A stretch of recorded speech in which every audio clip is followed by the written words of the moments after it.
ब्राह्मणो ब्रह्मवर्चसी जायतामाराष्ट्रे राजन्यश्चोरेषव्योधिव्याधिमहारथो जायताम् दोग्धे धेनुर्वोढा नड्वानाशः सप्तः पुरन्धर्योषा विष्णुरथेष्ठा सभेयो युवास्यजमानस्य वीरो जायताम् निकामे निकामेनः पर्जन्यो वर्षतु फलवत्यो न ओषधयः पच्यन्ताम् योगक्षेमो नः कल्पताम्।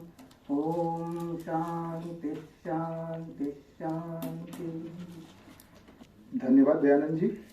और इस पश्चात मैं दीप प्रज्वलन के लिए गिरीश्वर और ज्योति जी को मैं रिक्वेस्ट करना चाहूँगा वो दीप प्रज्वलन कराए।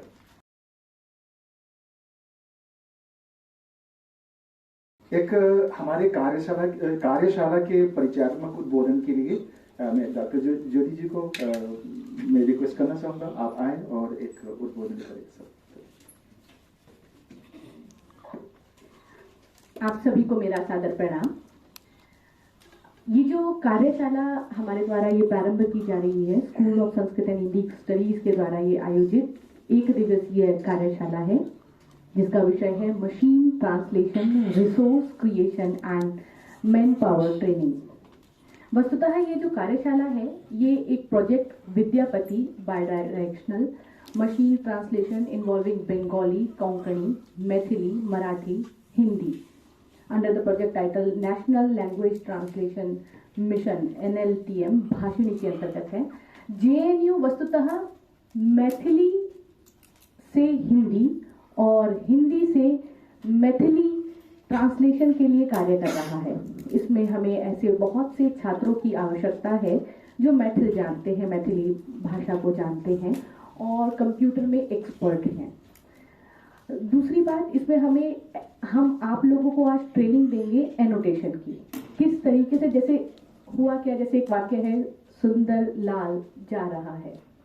अगर मान लीजिए आपको इसका गूगल ट्रांसलेट यदि आप करते हैं तो हो सकता है सुंदर का अर्थ ब्यूटीफुल हो जाए, लाल का अर्थ रेड हो जाए। तो आप किस प्रकार कंप्यूटर को ये बतलाएंगे कि सुंदर से क्या तात्पर्य है। वो वस्तुतः एक सब्जेक्ट है, वो ब्यूटीफुल उसका वहाँ अर्थ नहीं है।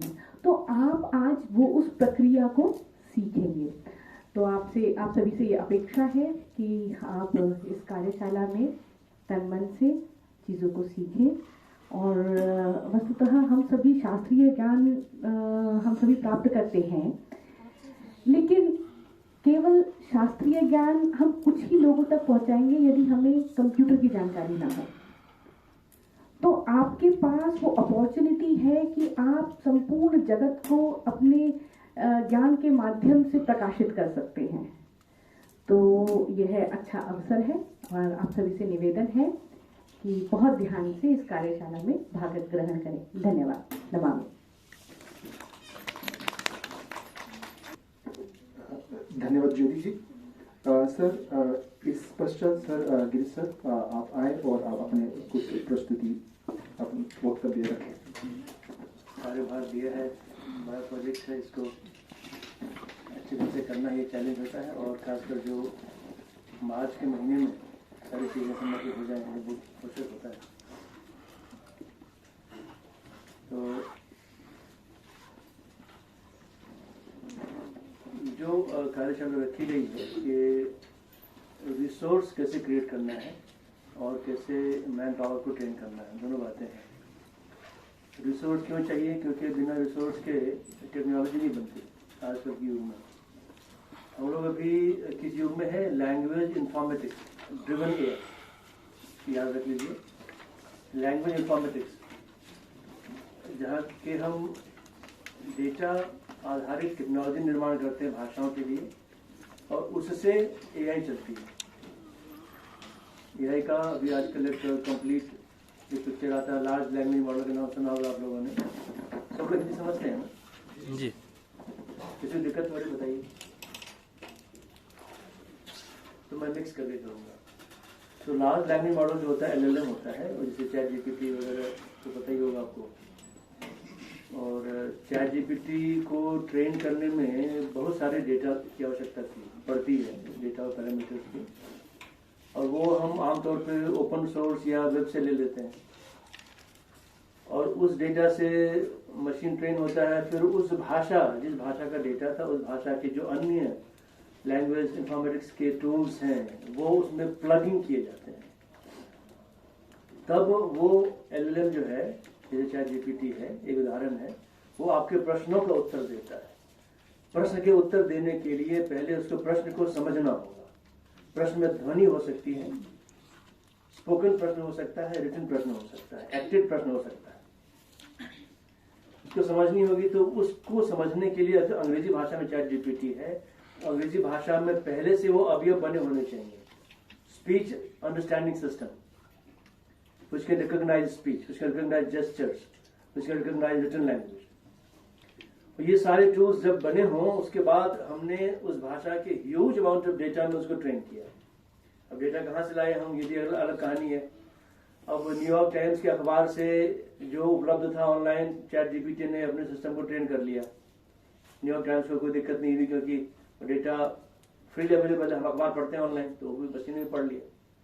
लेकिन अब वो chat GPT New York times generate कर देता है, तो उसका बिजनेस अफेक्ट हो रहा है।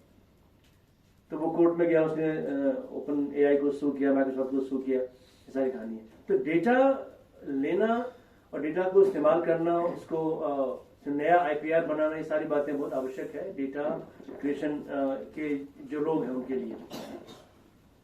तो ये सारे अवयव बने होने चाहिए। तो लैंग्वेज इंफॉर्मेटिक्स ड्रिवन एआई, यदि मान लीजिए अंग्रेजी भाषा में स्पीच रिकॉग्निशन सिस्टम नहीं होता, तो एलएलएम कैसे प्रश्न का जवाब देगा? एलएलएम जिसमें लैंग्वेज जनरेशन की कैपेबिलिटी नहीं होगी, तो उत्तर का जवाब कैसे देगा? वो प्रश्न को कैसे समझेगा? तो सारे अवयव बने होने चाहिए उसमें। तो ये लंबी प्रक्रिया है, और इस सारी प्रक्रिया में बहुत ही ज्यादा डेटा चाहिए होता है। We need large amount of data in each language. And I say large amount of data, huge amount of data, billions of sentences. We recently did a ballpark exercise in Sanskrit, how much of data will be required in Sanskrit. And we thought that if you start counting from the Rig Vedic times down to current times, you can't even get 3 billion words. सारे। तो अब यहाँ पर तो बहुत से words चाहिए। तो how do you get data back into Sanskrit? So you translate from some language into Sanskrit to create more data. English has a lot of data on internet, 53% of internet is English, 53%. And Hindi, the biggest language from India, is only 0.1% on internet, even lower than Thai. तो हिंदी में LLM बनाएंगे तो कहाँ से data आएगा? संस्कृत में बनाएंगे और कम डेटा मिलेगा हमें। जो सारी जो परंपरा हम यदि जोड़ भी लें तो भी इतने शब्द नहीं आते। तो हमने कहा कि कैसे, then you have to synthesise data, create synthetic data. अब सिंथेटिक डेटा के लिए हमें बूटस्ट्रैप करना पड़ता है। जैसे मान लीजिए कि संस्कृत में डेटा सिंथेसाइज करना है। एक तो नेचुरल डेटा हो गया जो हमने शास्त्रों से लिया या लोगों से रिकॉर्ड करवाया। दूसरा वो पूरा नहीं हो रहा तो हम क्या करें, डेटा सिंथेसाइज करेंगे। कैसे करेंगे? तो अपने धातु पाठ ले लिया, 2000 धातुएं हैं, 21 उपसर्ग है, और एक धातु के 180 रूप बनेंगे। अब वो परम्यूटेशन कॉम्बिनेशन करते रहिए तो आपको कई सारे शब्द बन जाएंगे। But that will be synthetic data, not even natural data. If you train LLM on a synthetic data, it will do synthetic behavior, right? तो ये सारी समस्या तो है, लेकिन डेटा यदि हम लेंगे तो डेटा कहाँ से लेंगे और क्यों लेंगे? पहले क्या होता था, 90s तक हम डेटा की बात नहीं करते थे। We talked about the grammar and lexicon, pre-stored grammar. For example, मान लीजिए आज आपको पार्ट ऑफ स्पीच टैगिंग करनी है, जैसे कि सुंदरलाल बहुगुणा, ये नाम है मान लीजिए किसी का, अभी नाम है। अब यदि इसको मशीन नहीं समझे कि नाम है तो उसका अनुवाद करने लगेगा। हैंडसम लाल को red, Bahuguna many many characteristics, इस तरह से अनुवाद करेगा वो। या श्री 108 जगन्नाथ जी महाराज आ रहे हैं, मान लीजिए कहें हम, और श्री 108 जगन्नाथ जी महाराज ये पूरा नाम नहीं है, इसको नाम टैग नहीं किया है, तो machine will start translating it, that will be a problem. तो हम इसको टैग करते हैं। यदि टैग अब इसलिए करता है कि इसको मशीन समझ लेके ये विशेष कैटेगरी है। पहले क्या करते थे जब टैग की बात नहीं थी, 90s तक हम क्या करते थे, तो हम पहले ग्रामर बनाते थे, लेक्सिकॉन देते थे, उससे मशीनें चलती थी। जैसे मान लीजिए मुझे एक सिंपल सा काम बताना है कि इसको टैग करना है, तो हम उस भाषा की ग्रामर मशीन को देंगे कि भाषा में जो नाउन होता है उससे पहले विशेषण होते हैं, ठीक है, और नाम इस तरह के नामों का इस तरह का संरचना होती है, और मशीन उस ग्रामर से फिर चीजों को समझेगा। उसमें मुश्किल क्या थी कि ओवर जनरेट करेगा, अंडर जनरेट करेगा, एम्बिग्युइटी होगी। अब एक साथ दो रूल लग गए। पाणिनि कहते हैं यदि एक साथ दो रूल लगे तो विप्रति शरीर परम कार्य, जो बाद में आया वो सही है। वहां भी एम्बिग्युइटी संभावना थी। ग्रामर में हमेशा ऐसी संभावना होती है, एक साथ दो रूल लगते हैं, दिमाग में भी लगते हैं, दिमाग में भी लगते हैं, और अनऑप्टिमम मल्टीपल स्ट्रिंग्स आउटपुट होते हैं मस्तिष्क में। फिर फिल्टरिंग होती है, और उस फिल्टरिंग से जो ऑप्टिमम होता है मुंह से बाहर आता है। ये मस्तिष्क में प्रक्रिया होती है। लेकिन मस्तिष्क जो व्याकरण बनाता है, आप समाज में इंटरैक्ट कर करके फिर वो ग्रामर को एक्सट्रैक्ट करता है। तो ग्रामर बेस्ड एआई जो पहले थी, ग्रामर लेक्सिकॉन बेस्ड, उसमें हम पहले क्या करते थे, ग्रामर देते थे और लेक्सिकॉन देते थे। 90 तक चला ही। उसके बाद जब इंटरनेट काफी पॉपुलर हो गया, डेटा खूब आने लगा, डेटा अब अंग्रेजी से इतर भाषाओं में भी डेटा काफी आने लगा, तो फिर मशीन लर्निंग की बात होगी। अब मशीन डेटा से सीखेगी, और डेटा खूब हमें देना पड़ेगा। अब डेटा दो तरह का होता है, जो अनस्ट्रक्चर्ड डेटा जो है ऑनलाइन, वो तो नेचुरल लैंग्वेज का डेटा है, उसमें बहुत सी क्रिएटिविटी होगी, बहुत सी बातें होंगी, मशीन कैसे समझेगा उससे, अनसुपरवाइज्ड लर्निंग करेगी उसमें। फिर डेटा को स्ट्रक्चर करना है, तो स्ट्रक्चर करने में हम एनोटेट करते हैं, हम टैग प्रोवाइड कर देते हैं कि ये नाम है, ये नाउन है, ये प्रोनाउन है, ये क्रिया है, और इससे थोड़ी लर्निंग आसान हो जाती है मशीन के लिए। Machine becomes more accurate. But to do that you have to have lot of data on internet. हम डेटा को क्रॉल करें, उसको एनोटेट करें। एनोटेशन स्कीम भी होती है, हर लेवल का एनोटेशन होता है। हमने जैसे साउंड्स का स्पीच एनोटेशन किया, साउंड का एनोटेट किया, अक्षरों को किया, फिर शब्दों को किया, फिर हमने ग्रुप्स बनाए, चंक बनाए, फिर वाक्य को एनोटेट किया, फिर डिस्कोर्स को एनोटेट किया, फिर अभी आज प्रैग्मेटिक एनोटेशन की बात होगी, सारी बातें होंगी। तो जिस तरह का डेटा चाहिए उस तरह की एनोटेशन करनी पड़ेगी आपको। और यदि एनोटेशन अच्छा हो तो मशीन जल्दी सीखती है, यदि एनोटेशन ना हो तो भी मशीन सीखेगी, देर से सीखेगी। आप कहेंगे मशीन अनुवाद जो हमारा प्रोजेक्ट है उसमें कहा एनोटेशन, उसमें क्या जरूरत है एनोटेशन की है, ये प्रश्न हो सकता है। हमने कहा ये अंग्रेजी का वाक्य है, जॉन लव्स मेरी, जॉन मेरी को प्यार करता है, ये वाक्य है, मशीन को सिखा दिया अनुवाद। इसमें why do we need annotation? यहाँ पे मतलब है कि यदि आपने अनुवाद कर दिया तो दोनों को फिर पैरेललाइज कर दिया, स्ट्रक्चर कर दिया कि भाई ये वाक्य है, इसका वाक्य ये है।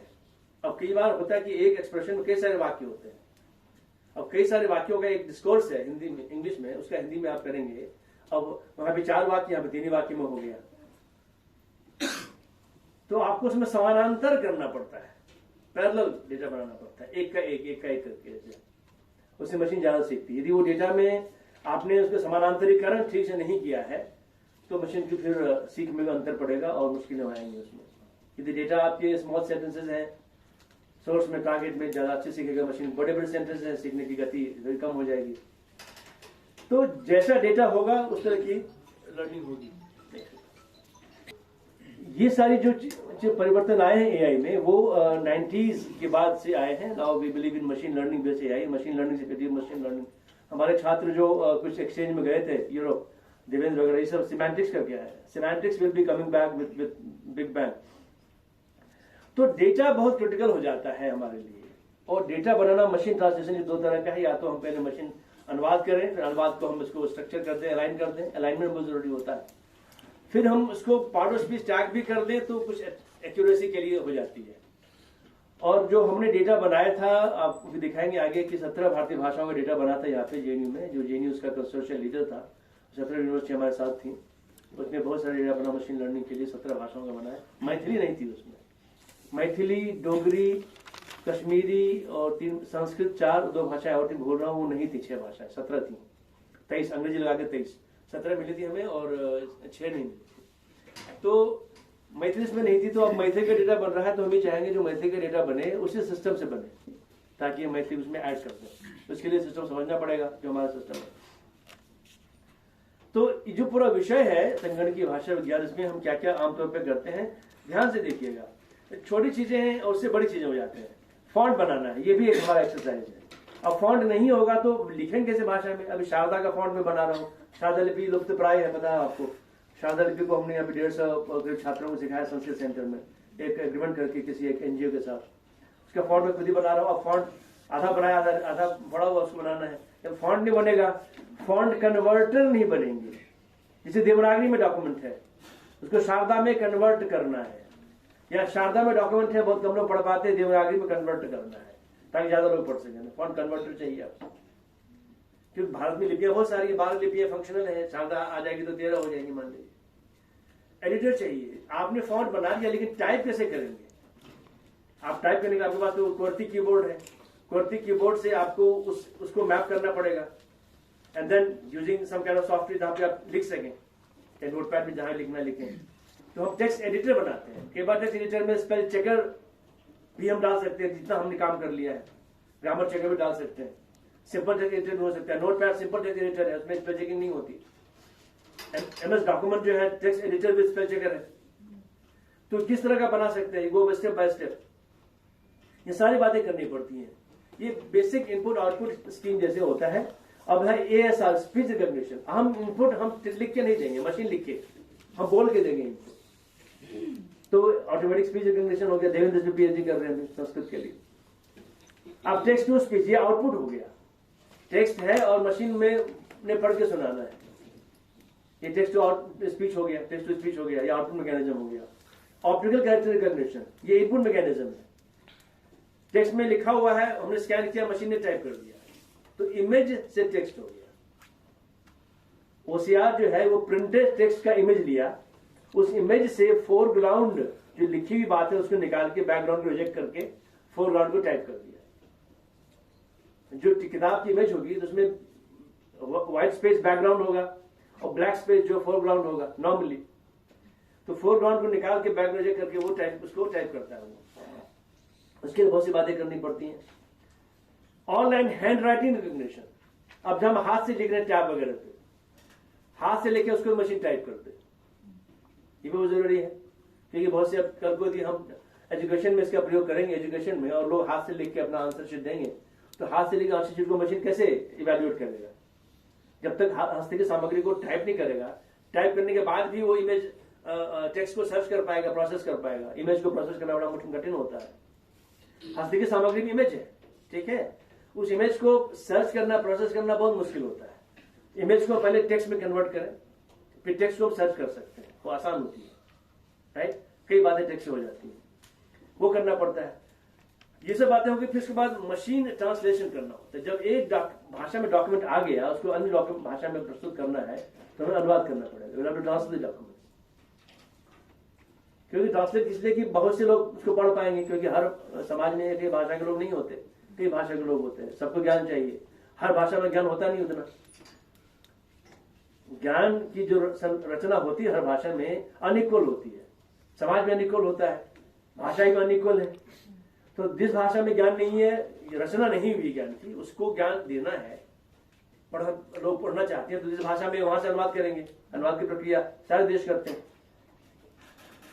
फिर टेक्स्ट समराइजेशन, टेक्स्ट को समरी बनाना और सिंप्लीफाई करना। अब कादम्बरी जो पुस्तक है उसमें एक शब्द 38 पेज तक जाता है, ऐसा कहते हैं। संहिता संहिता संहिता लगातार कंटिन्यूअस टेक्स्ट, उसको अलग अलग पृथक पृथक करना है, सिंप्लीफाई करना है, तो वो करना पड़ेगा।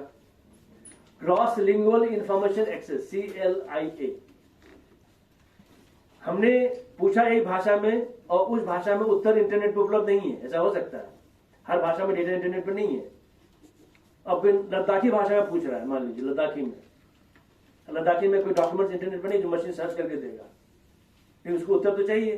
तो लद्दाखी से अनुवाद करना पड़ेगा हिंदी अंग्रेजी में, तो उसमें डेटा सर्च कर लीजिए, and then report back to the person by translation. Cross lingual information access, तो जो भी आदमी इंफॉर्मेशन चाहता है उसको इंफॉर्मेशन मिल जाए, चाहे इंफॉर्मेशन नेट पे किसी भाषा में है, वो नेट पे इंफॉर्मेशन जिस भाषा में हो कोई बात नहीं, हम उसमें उससे प्राप्त कर लेंगे information. Cross lingual information access, ठीक है। और अन्य ढेर सारे नए नए विषय, बहुत सारे विषय हैं। आप कोई भी विषय की बात करें, हर विषय में इसका एप्लीकेशन है, चाहे लीगल हो, चाहे केमिस्ट्री, फिजिक्स, किसी विषय में ले लीजिए। जहां भाषा की आवश्यकता है वहां पे इसकी आवश्यकता है। अब केमिस्ट्री का टेक्स्ट पढ़ने के लिए आपको लैंग्वेज एनालिसिस तो करनी पड़ेगी ना, तो जब तक मशीन लैंग्वेज को समझ नहीं पाए मशीन इंटेलिजेंट नहीं हो सकती। और लैंग्वेज को समझने के लिए उसको डेटा चाहिए, लैंग्वेज इंफॉर्मेटिक्स के टूल्स चाहिए। तो हम लोग जैसे मैंने बताया कि लैंग्वेज इंफॉर्मेटिक्स ड्रिवन एआई में है और इसमें हमें ढेर सारा डेटा चाहिए लैंग्वेज इंफॉर्मेटिक्स करने के लिए पहले, जिससे एआई हो सकती है। अब चक्कर क्या है कि डेटा और टेक्नोलॉजी दोनों ही चेंज हो रही है, बहुत तेजी से चेंज हो रही है। पहले जो गति चेंज होने की थी उससे अब कई गुना ज्यादा गति हो गई थी। डेटा खूब ज्यादा उपलब्ध हो रहा है इंटरनेट पे, पहले सिर्फ अंग्रेजी में था, अब नॉन इंग्लिश भाषा में खूब हो रहा है उपलब्ध। और टेक्नोलॉजी पहले से परिवर्तित हो रही है, नए नए एल्गोरिदम आ रहे हैं, टेक्नोलॉजी खूब सस्ती हो रही है, खूब तेज हो रही है टेक्नोलॉजी, काफी पावरफुल हो रही है टेक्नोलॉजी, प्रोसेसिंग पावर बढ़ रही है, स्टोरेज कैपेसिटी बढ़ रही है और कॉस्ट उतना ही ज्यादा गिर रहा है। अब टेक्नोलॉजी हर आदमी के लिए एक्सेसिबल है, सस्ती हर आदमी के उपलब्ध है। ये मोबाइल फोन में अब टेक्नोलॉजी काफी एडवांस आ गई है और डेटा को उपलब्ध हो रहा है। इसलिए अब क्या हो रहा है कि डेटा ड्रिवन टेक्नोलॉजी काफी तेज हो रहा है, काफी अफोर्डेबल है, काफी फिजिबल है। अब डेटा जो है काफी ज्यादा है इंटरनेट पे, और हम भारत की दृष्टि से कहते हैं बिग लिंग्विस्टिक डेटा कहते हैं कि जो डेटा उपलब्ध हो रहा है सब लिंग्विस्टिक डेटा है, चाहे वो बिजनेस डेटा भी हो, वो भी उसमें भी लैंग्वेज होता है, सिंटैक्स होता है, उसको आपको समझना पड़ेगा। डेटा का मान लीजिए एक ग्राफ के रूप में भी डेटा है, तो उसको भी आपको पढ़ना है भाषा के रूप में ही, समझना है भाषा के रूप में। अब मान लीजिए बार चार्ट बना हुआ है, हर कंट्री का डेटा दिया हुआ है, कहने पड़ेगा इंडिया सबसे ज्यादा, उसके बाद ये, उसके बाद ये, तो पढ़ना तो लैंग्वेज में पड़ेगा आपको। तो चाहे डेटा विजुअल हो, नॉन विजुअल हो, लिंग्विस्टिक हो, एक्सप्लिसिटली नॉन लिंग्विस्टिक हो, आपकी उसकी इंटरप्रिटेशन लिंग्विस्टिक ही होगी। Therefore, natural language understanding (NLU) is becoming more important these days than NLP, speech processing. Processing has been solved. जो जनरेटिव एआई है वो प्रोसेसिंग को जनरेट कर दे रहा है, कोई दिक्कत नहीं, बस समझ की बात जो है, समझने वाली बात मुश्किल हो रही है क्योंकि डेटा की कॉम्प्लेक्सिटी बहुत ज्यादा है। टिपिकली बिग डेटा क्या करते हैं, जो बड़ी इंपॉर्टेंट कल एक लेक्चर में था दार्जिलिंग में, तो वहां पे एक एक्सपर्ट बता रहे थे कि हम लोग जो इस युग में हैं, स्टीफन हॉकिंस ने कहा था कहीं पे कि जो हमारा युग जो है ये कॉम्प्लेक्सिटी वाला युग है। तो हर आदमी को कॉम्प्लेक्सिटी को अपनाना चाहिए कि कॉम्प्लेक्सिटी ही सच्चाई है, सिंप्लिसिटी सच्चाई नहीं है। और कॉम्प्लेक्सिटी को कैप्चर करने के लिए आपको कॉम्प्लेक्स मेथड चाहिए, जैसे स्टैट चाहिए, आपको मशीन लर्निंग चाहिए, विजुअलाइजेशन चाहिए, ये सीखनी पड़ेंगी आपको। Data will become more and more complex as we go further. आप भारत में देखिए सबसे ज्यादा मिक्स्ड भाषा कौन सी है भारत में? तेलुगु इंटरनेट पे, उसके बाद हिंदी आती है। मिक्स मतलब जो इंटरनेट पे आप प्रयोग देखते हैं आमतौर पे, अंग्रेजी को मिक्स हो रही है, अन्य भाषाएं मिक्स हो रही हैं। तो उत्तरोत्तर भाषाओं में मिक्सिंग बढ़ती जाएगी और भाषाओं के नए नए अनुप्रयोग होते रहेंगे। आप सोशल मीडिया की भाषा देखिए, खूब एक्रोनिम जैसी हो गई है, शॉर्ट फॉर्म्स खूब इस्तेमाल हो रहे हैं, इमोजीज इस्तेमाल हो रहे हैं, ये सारी बातें आएंगी भाषा में और उत्तरोत्तर कॉम्प्लेक्सिटी बढ़ती जाएगी। तो आपको समस्या आएगी कैसे कैप्चर करें डेटा को। अब मान लीजिए मैं ट्विटर का डेटा कैप्चर करता हूं हिंदी का, ठीक है, तो पहले तो आपको देखना पड़ेगा कि हिंदी रोमन में लिखी जाती है, अंग्रेजी में रोमन लिखी जाती है, तो जो लिखा गया है वो डेटा किस भाषा का है? लिपि एक ही है, रोमन लिखा गया है, लेकिन मैथिली है, हिंदी है कि अंग्रेजी है कि बांग्ला, सब लिखी जा रही रोमन में, पहले ये पता करना पड़ेगा। लैंग्वेज आइडेंटिफिकेशन, एक इसका मैं आपको बताता हूँ प्रैक्टिकल इशू। मुझे मिला था एक कंसल्टेंसी स्विफ्ट की से संथाली का कीबोर्ड बनाने के लिए, ओल चिकी में। संथाली की लिपि ओल चिकी है, ठीक है, जो नहीं जानते जान ले। संथाली ऑस्ट्रेशियाई भाषा है, लिपि उसकी देवनागरी पॉपुलर है, लेकिन ओल चिकी उसकी असली लिपि है। तो मुझे ओल चिकी में कोई डेटा नहीं मिला ऑनलाइन जिससे मैं कीबोर्ड बनाता उसका। तो मैंने सोचा ओल चिकी सीखता हूँ, फिर मैंने मनोहर पौधे कर दिया ओल चिकी की, देखने लगा बड़ी सिंपल सी लिपि है, लेकिन सीखने के बाद क्या होगा, उसको डेटा चाहिए उसमें ना, आप समझ तो राइट इन ओल चिकी। मैंने पूछा है क्या कोई लिखता नहीं ओल चिकी में, तो कहा किसी को अनुबंधित करूं वो लिखे डेटा, कितना लिखेगा, फिर भी बहुत मुश्किल है। मैंने कहा उनसे कि भाई मुश्किल है, आप देवनागरी में कर दीजिए उसको, क्योंकि रांची के लोग देवनागरी लिखते हैं, देवनागरी चल रही है उसमें। अब देवनागरी में डेटा खूब मिल जा रहा है संथाली का, लेकिन उस संथाली डेटा में भोजपुरी, मैथिली, हिंदी मिक्स है। अपने डेटा क्रॉल के वेबसाइट से कुछ पोर्शन उसका पता चला कि जो टाइटल है हिंदी में, कहीं भोजपुरी में है, कहीं मगही भी देख रहा था, कहीं संथाली है। तो आप अलग कैसे, सबकी लिपि एक ही है, अब ऑटोमेटिकली ह्यूमनली तो आप कर सकते हैं, जिसको भाषा आती है अलग कर लेगा वो, लेकिन मशीन कैसे अलग करेगा? आपने ट्विटर से डेटा निकाला, मैं बात कर रहा हूं कॉम्प्लेक्सिटी की, जो बढ़ती जाएगी आगे। Capturing data is very important. हमने डेटा लिया ट्विटर से, अब उसको पहली बात तो हम रोमन को देवनागरी में करेंगे, हम वो पोर्शन देवनागरी में करें जो हिंदी है, हमें हिंदी निकालना है, बाकी छोड़ देना है। समझ रहे हैं ना? तो अब go step by step. Data capture करना आसान नहीं है, जिसको हम कहते हैं प्री प्रोसेसिंग डेटा कैप्चरिंग, बहुत मुश्किल काम है। तो आपने कहा चलो यहां से लिख रहा है रोमन में, ये अंग्रेजी पोर्शन है, क्योंकि अंग्रेजी में पहला वो कैपिटल में लिखते हैं, अब हिंदी में कैपिटल लिखने लगे लोग, देवनागरी कैपिटल हिंदी में लिखते हैं। उसके बाद चलिए ये वर्ब एंड में है, तो ये अंग्रेजी नहीं हो सकती, ये हिंदी होगी। वर्ब एंड में हिंदी में होता है, उसको रिजेक्ट कर दिया। फिर आपने लिया सेंटेंस, अब बच गए जो जिसमें वर्ब एंड में नहीं है, तो हिंदी होगी, भोजपुरी, मैथिली सारी होंगी। उसमें कैसे निकालेंगे? मैथिली में छह छू आता है लास्ट में, चलिए वो मैथिली समझ गई आपने, बाकी हिंदी भोजपुरी कैसे अलग करेंगे? तो कई सारी समस्याएं हैं। तो उसके बाद आप पहुंचे हिंदी पे, फिर आपने उसको देवनागरी कन्वर्ट किया, फिर आप उसको किसी ह्यूमन से वेट कराएंगे, भैया बताओ कुछ गड़बड़ ठीक तो नहीं है, मतलब गड़बड़ तो नहीं है।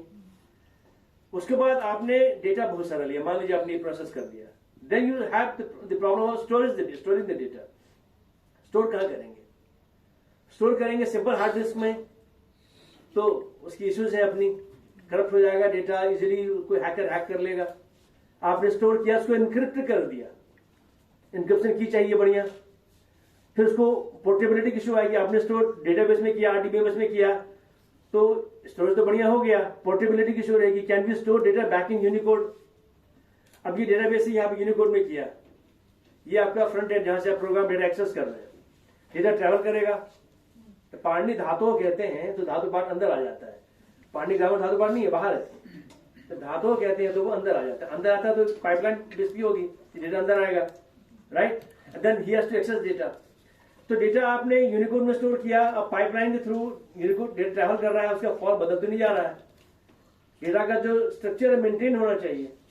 तो आपको मिला यूनिकोड में, आपने स्टोर किया यूनिकोड में, तो ये बैक एंड फोर्थ चलना चाहिए। तो ये सारी बातें आपको देखनी पड़ेंगी स्टोरेज की। उसके बाद स्टोरेज आपने RDBMS में किया कि XML में किया कि HTML में किया, किसमें किया, कई सारे फॉर्मेट्स हैं। उसके बाद एनालिसिस सबसे इंपॉर्टेंट है। डेटा आपने स्टोर कर लिया, कैप्चर करके स्टोर कर लिया बढ़िया से, उसकी एनालिसिस करनी है, that is the basic thing. Data visualisation, दो इंपॉर्टेंट स्किल्स हैं जो आज की सेंचुरी में, स्टैटिस्टिक्स एंड डेटा विजुअलाइजेशन, जो सबको आनी चाहिए। उस डेटा से क्या निकल के आ रहा है? अब मैं कहूं चलिए डेटा को हमने एक सेंटेंस हिंदी का है, आज दिल्ली में बहुत गर्मी है, ये वाक्य है, इसको कैसे विजुअलाइज, क्या मतलब विजुअलाइज करने का? इसकी आंतरिक संरचना कैसी है? आज क्या है, बहुत क्या है, गर्मी क्या है, दिल्ली में क्या है, इस सबको पहले आइडेंटिफाई करना कि क्या है, कि संरचना तैयार करना। ये वाक्य की संरचना हो गई, संज्ञापद क्रियापद में से हो गया, ये इसकी एक विजुअलाइजेशन होगी। और भी हो सकती है, आज दिल्ली में, दिल्ली का इमेज उससे जुड़ सकता है, गर्मी है, गर्मी हीट का भी एक्सप्रेशन आ सकता है। तो डेटा को कैसे विजुअलाइज कर रहे हो, सारी बातें करनी पड़ेंगी। जो आवश्यकता है, टारगेट हम डेटा विजुअलाइज कर रहे हैं टारगेट एप्लीकेशन के लिए, उसको क्या चाहिए, ठीक है नहीं? उसके बाद based on that machine has to make a decision. किसी ने पूछा कि आज दिल्ली में क्या है, तो बहुत गर्मी है। दिल्ली क्या है? एक शहर है। दिल्ली क्या है? उसको कनेक्ट करके विकिपीडिया से दिल्ली का इंफॉर्मेशन ले लिया। तो एक सेंटेंस के स्टोरेज और विजुअलाइजेशन से बहुत सी बातें सॉल्व हो जाती है मशीन के लिए। ऐसे लाखों वाक्य जमा करेंगे तो मशीन ज्यादा इंटेलिजेंट हो जाएगी। लेकिन आपको डेटा को बढ़िया से रिप्रेजेंट करना है विद ऑल द इंफॉर्मेशन। वही हम सिखाने वाले हैं आपको कि कैसे हर वाक्य के जो संरचना होती है, वाक्य संरचना होती है, टेक्स्ट है, स्पीच है और जेस्चर्स है। जेस्चर के ऊपर बताता हूं आपको। जैसे मान लीजिए कि नेविगेशन सिस्टम गाड़ी का है। अभी आप गाड़ी में अपने गूगल मैप लगा दिया, चलते जा रहे हैं, और कहीं आपने गलत मोड़ लिया तो कह रहे किधर मुड़ रहा है, तो पीछे आ जा, ऐसा मान लीजिए कहता है वो। और आप भी सुन के बोल रहे हैं, बोल रहे हैं, वो भी समझ रहा है, मान लीजिए आप पूछ रहे हैं जवाब, यानी आपको स्टीयरिंग से हाथ नहीं हट रहा है। इसमें क्या होगा कि आपकी बोली भाषा को समझे और आपके जेस्चर को भी समझे। आपके चेहरे पर स्ट्रेस आ रहा है, मशीन समझ गया कि स्ट्रेस में है, अरे भाई ठीक जा रहा, चिंता मत कर, ठीक जा रहा तो। इसके लिए मोटरोला जैसी कंपनियां बहुत पहले इसे प्रयास कर रही है। मुझे याद है मैं एक प्रोजेक्ट में शामिल था अमेरिका में, जिसमें कि हम जब पढ़ते हैं टेक्स्ट को तो पढ़ते वक्त क्या क्या भाव चेहरे पे आते हैं। ये भाव अलग अलग कंट्रीज, अलग अलग एथनिसिटी, अलग अलग एज, सब में अलग अलग होता है। हम पढ़ते वक्त अलग अलग जेस्चर हाव व्यक्त करते हैं, वो भी कैप्चरिंग की जाती है। तो आइडिया क्या है कि आदमी को अच्छे से अच्छा इंफॉर्मेशन मिल सके मशीन के द्वारा, उसका काम आसान हो। और जब हमारी बात को मशीन समझेगा तो सही में डिसीजन मेकिंग उसकी अच्छी हो जाएगी। तो डिसीजन मेकिंग अच्छी हो। डिसीजन मेकिंग क्या है? ट्रांसलेट करना एक डिसीजन मेकिंग है, स्पीच को जवाब देना डिसीजन मेकिंग है, ठीक है, फॉन्ट कन्वर्ट करना डिसीजन मेकिंग है। Any task performed accurately by the machine is decision making.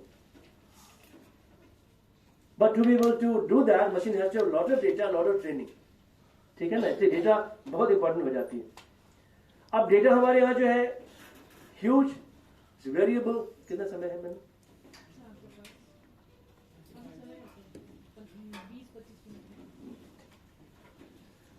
Data is huge, it's variable, gets created on the fly and changes with great speed. अभी हम phone पे अभी बात कर रहे हैं, डेटा क्रिएट तो हो रहा है बट उसको कैप्चर नहीं कर रहे हैं। यदि कुछ बात होती है कि माइक्रोफोन हमारे डेटा को कैप्चर करके सेव करके नेट पे पब्लिश कर देता है। ऐसे यदि होता तो हमारे देश में डेटा खूब बनता है, लेकिन डेटा नहीं बन रहा है। हम डेटा बना रहे हैं यूट्यूब पे। यूट्यूब पे हिंदी नंबर 4 भाषा है in terms of volume that we are creating there. But written language में डेटा हमारा 0.1% हिंदी है, बाकी भाषा और भी नीचे है। यदि हम बोलें, सब लोग खूब बोलते हैं फोन पे, और बोली भाषा को फोन कैप्चर करके ASR से उसको कन्वर्ट करके टेक्स्ट में सेव कर देता तो डेटा बहुत बन जाता देश में। नहीं, वो हो नहीं रहा है। और उसमें कई सारी एथिकल इश्यूज भी हैं, परमिशन भी चाहिए लोगों का। बिना परमिशन कैसे डेटा उसका पब्लिश कर देंगे इंटरनेट पे? कैन मशीन ऑटोमेटिकली डिटेक्ट कि कौन सा डेटा प्राइवेसी वाला है, कौन सा डेटा पब्लिक वाला है? Can machine have that sense? उसको भी ग्रांट करें authority, you decide what you think is private and what you think is public. मैंने सब ब्लैंकेट परमिशन मशीन को दे दिया है, तो मशीन कर सकती है ऐसा। जिस डेटा में शॉर्ट सेंटेंसेस हो, थोड़े से ज्यादा ब्रेथी वॉइस हो, तो प्राइवेट कम्युनिकेशन मान लीजिए, डेटा लंबे लंबे सेंटेंसेस हो, क्लियर है, पब्लिक हो सकता है। There could be, parameters for identifying private and public speech. The machine can be smarter, machine can store data automatically. And that will lead to a lot of data from India, because we have a lot of people here. 1.4 billion, right? Is that what? 140 billion. I'm confused. No, 1.4 billion people in India. 140 crore लोग हैं, right? अब इतने लोग बोलते रहे, अब 60% phone सबके पास है, तो बहुत से ज्यादा लोग बोल रहे हैं फोन पे। जो लोग जो फोन पे बोले उसको यदि स्टोर करते रहे तो बहुत डेटा आ जाएगा। I remember there was some company from Israel, Human Voices, which had come to JNU long time back, and they wanted me to do this exercise for them, creating data, human data. हमारे student जाते mobile phone लेके लोगों से interview करते और करते थे कि वो फिर वो the negotiation broke down, but they were offering very little money to our students, so I could not actually go into that. तो वो इंटरव्यू करते और जो लोग बोलते वो डेटा उनके सर्वर पे स्टोर होता विद ऑफ कोर्स कॉपीराइट के साथ, उससे डेटाबेस बनता है काफी सारा। तो any data which is structured, which is copyright free is gold, actually gold for us today. Gold mining हम कर रहे हैं, डेटा माइनिंग कर रहे हैं। तो deal with complex data sets is typical of big data. हमें चाहिए smart algorithms and easier access mechanisms. What is smart algorithm, what is easier access mechanism? अब डेटा कहीं है तो सही, लेकिन हम एक्सेस नहीं कर पा रहे हैं because of copyright issues, because of end-to-end difference in the storage mechanism। मैं एक्सेस करना चाह रहा हूं certain लैंग्वेज के जरिए, वो जवाब नहीं दे रहा डेटाबेस, वो किसी और लैंग्वेज में है, ठीक है। और मैं एक्सेस करना चाह रहा हूं, डेटा परमिशन नहीं दे रहा, एक्सेस नहीं दे रहा है। किस तरह की बात है? एक्सेस कर भी लिया तो कुछ गार्बेज निकल रहा है, कुछ आ नहीं रहा है, यूनिकोड कन्वर्ट हो गया, हमने एक्सेस कर लिया, जो आ रहा है वहां से निकल के यूनिकोड ट्रांसलेट हो गया किसी और भाषा में, एस्की में। हम यूनिकोड एक्सेप्ट कर रहे हैं, एक्सपेक्ट कर रहे हैं, वो एस्की मिल रहा है हमें, राइट। तो कई सारी बातें database techniques are constantly evolving. जो डेटाबेस टेक्निक्स हैं, RDBMS जो हमने किया था अपनी सॉफ्टवेयर कंपनी में 1996 ऑनवर्ड, राइट, 2012 अमेरिका। तो उस वक्त आरडीबी में चल रहे थे, अब कई तरह के डेटाबेसेस और नए तरह के आ गए हैं। There lot of AI also in data storage. ये सारी चीजें हो रही है, तेजी से चल रहा है, डेटा भी चेंज हो रहा है, एल्गोरिथम भी चेंज हो रहा है, टेक्नोलॉजी भी चेंज हो रहा है। तो that makes this situation in India much more complex. अब देखिए डेटा पहले क्या था कि पहले इंग्लिश डेटा ज्यादा था, अब जो अदर साइड है नॉन इंग्लिश वर्ल्ड वो भी काफी डेटा बना रहे हैं इंटरनेट पे। डेटा पहले कम था, अब काफी डेटा हो रहा है इंटरनेट पे, can do profuse amount of data, monolingual to multilingual. पहले डेटा सिर्फ इंग्लिश या यूरोपियन लैंग्वेज में आती थी, अब ढेर सारी डेटा आ रहा है, अलग अलग भाषा में आ रही है। From normal to crazy. Why crazy? Because data, जैसे गाना भी है ना, क्रेजी किया रे। अब क्रेजी किया रे एक्चुअली क्रेजी किया रे, क्रेजी अंग्रेजी या किया रे हिंदी है, तो हमारे लिए तो डेटा वाकई में क्रेजी डेटा है। अब कई बार आपको मैं ऐसे एग्जांपल दूंगा कि जहां पे राइटिंग में मिक्स हो जा रही है। हम देवनागरी लिखते लिखते अचानक बांग्ला के काम ने कुछ प्रयोग कर दिया, कुछ हमने कुछ और प्रयोग कर दिया, वो भी मुश्किल है। वर्चुअली भारत में एक मशीन को सारी भाषाएं नहीं चाहिए। कितनी भाषाएं? 1369 भाषाएं, ठीक है। 270 मातृभाषाएं हैं, 121 पूर्ण भाषाएं हैं, भाषा समुदाय, 22 हमारे ऑफिशियल लैंग्वेजेस हैं, 38 एप्लीकेशंस वेटिंग में है जो आ सकती है संविधान में। ये हमारी स्टैटिस्टिक्स है भाषाओं की। जो 1369 भाषाएं गिनाई हैं उसमें 10,000 लोगों तक की हमने गिना है, उससे नीचे को भाषा नहीं माना। यानी कोई 2 आदमी समुदाय बचा हुआ भाषा नहीं है। 10,000 से कम बोलने वालों को भाषा नहीं मान रहे, ठीक है। तब हमने गिनाई 1369 भाषाएं, और जो लोगों ने इनपुट दिए थे वो कितने थे? 19,568। जो लोगों ने भाषाएं गिनाई, जब सर्वे गए थे तो कितनी थी? 19,568 भाषाएं गिनाई थी लोगों ने। उसको रैशनलाइज करके 1369 पे बात अटकी है। उस 1369 में से 270 मातृभाषाएं हैं जिसमें शिक्षण होना है, एजुकेशन होना है। उनमें से 121 पूर्ण भाषाएं हैं जो लैंग्वेज ग्रुप है, जैसे हिंदी एक लैंग्वेज ग्रुप है, एक भाषा का समुदाय है हिंदी। एक हिंदी जिसकी 55 डायलेक्ट्स मानी जाती हैं हमारे इसमें सर्वे में। उस 55 डायलेक्ट में कई डायलेक्ट ऐसे हैं जिनकी अपनी डायलेक्ट्स है। हिंदी की एक डायलेक्ट है गढ़वाली, जिसकी अपनी 12 उपभाषाएं हैं। उनमें से एक बंगाली इतनी महत्वपूर्ण भाषा है जिससे आर्यों की मूवमेंट भारत से बाहर जाने का साक्ष्य छिपा हुआ है। तो जिस भाषा को हम कहेंगे यार कोई बात नहीं, कम 10,000 से कम लोग बोलते हैं, कोई भाषा गिने ही नहीं हो, क्या पता इतनी महत्वपूर्ण भाषा होगी हमारा हिस्ट्री बदल जाए उससे। आप समझ रहे हैं ना, अंडमानी भाषा अब मर गई, कोई बचा नहीं उसको बोलने वाला। उस भाषा में साक्ष्य छुपे थे, कैसे सुनामी कब आएगा लोग पता चल जाता लोगों को। उस भाषा में रक्त के लिए 42 शब्द थे, रक्त ब्लड के लिए।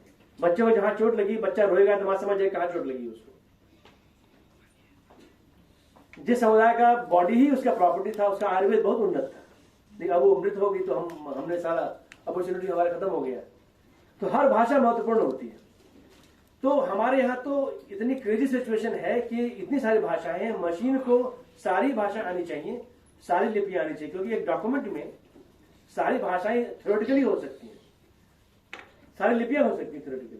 मैंने आपको उदाहरण दिया, एक पांडुलिपि महाभारत की बंगाल में लिखी गई, हिंदी देवनागरी की पांडुलिपि किसी ने, पहले तो हम लिख के बांटते थे, उस पांडुलिपि में देवनागरी में उसने लिखा, लेकिन बीच बीच में बांग्ला कन्वेंशन डाल दिया क्योंकि वो बंगाली था लिखने वाला।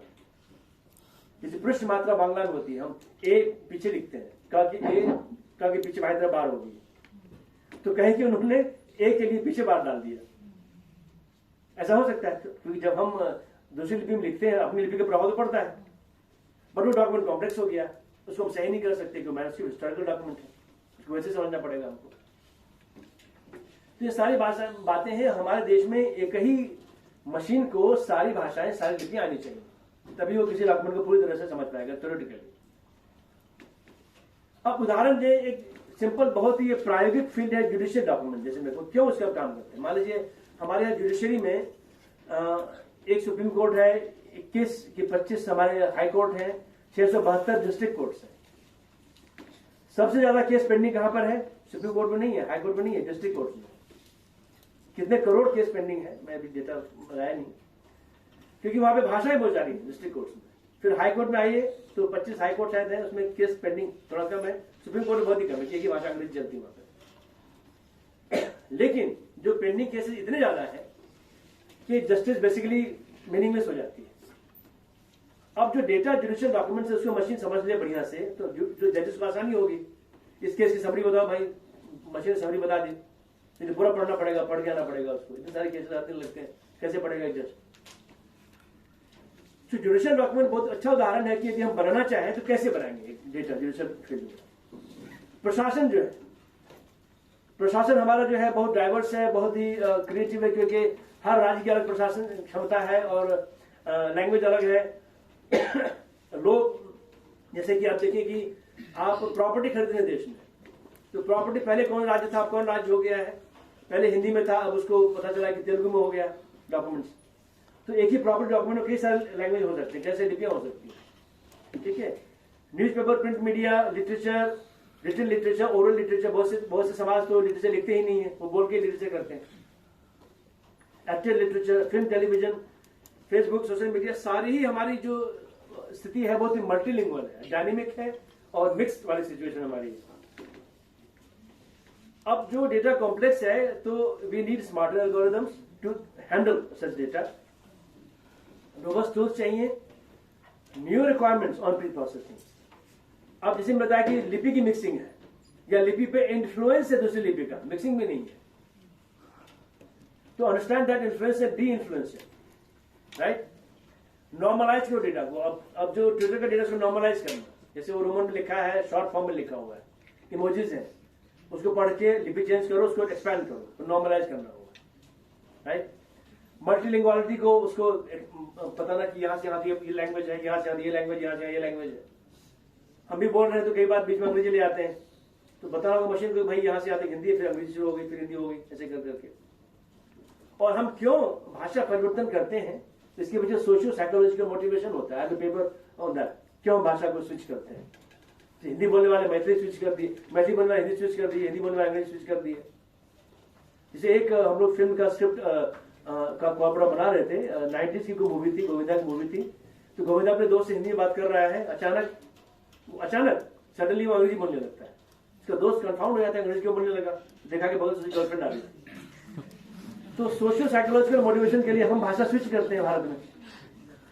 तो ये सारे कॉम्प्लेक्स सिचुएशन हमारे देश की है और सबको समझना पड़ेगा मशीन को कि अब जो है ये आदमी भाषा स्विच करने वाला है, कि इसकी सिचुएशन ऐसे हो गए कि ये भाषा स्विच करेगा।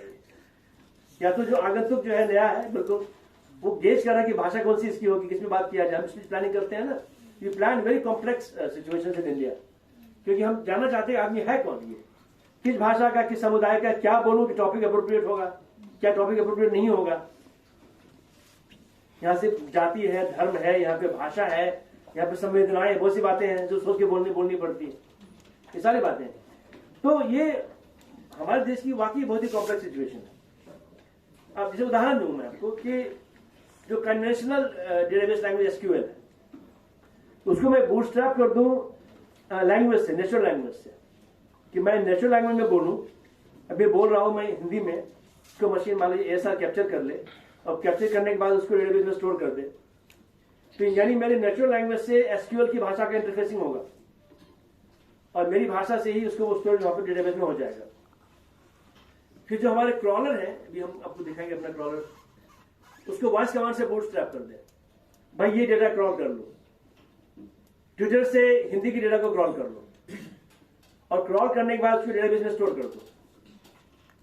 क्रॉल करो, नॉर्मलाइज करो, डेटाबेस में स्टोर करो, ठीक है, ऑन द फ्लाई। जैसे मैं बोल रहा हूं वो script is always activated and it is storing data on the fly and then train from the crawled data, train machine learning algorithm from the crawled data. यदि मैं जिस प्रक्रिया से एक मिक्स डेटा को, क्रेजी डेटा को normalise कर रहा हूं, उस डेटा से मशीन ट्रेन हो रहा है, एक मिक्स डेटा है, उसका नॉर्मलाइज डेटा है, यानी पैरेलल डेटा हो गया, इनपुट हो गया मिक्स डेटा और आउटपुट हो गया नॉर्मल डेटा। यही मशीन के लिए अच्छा इन्फॉर्मेशन है। मशीन ट्रेन हो गई उससे, then machine can automatically normalise data. समझ रहे ना? तो हर जगह ट्रेनिंग संभावना हो सकती है। तो जितना बढ़िया डेटा बनाएंगे हम, जितना कॉम्प्लेक्स से डेटा को नॉर्मलाइज करेंगे, उतनी बड़ी निधि हमारे लिए है वो।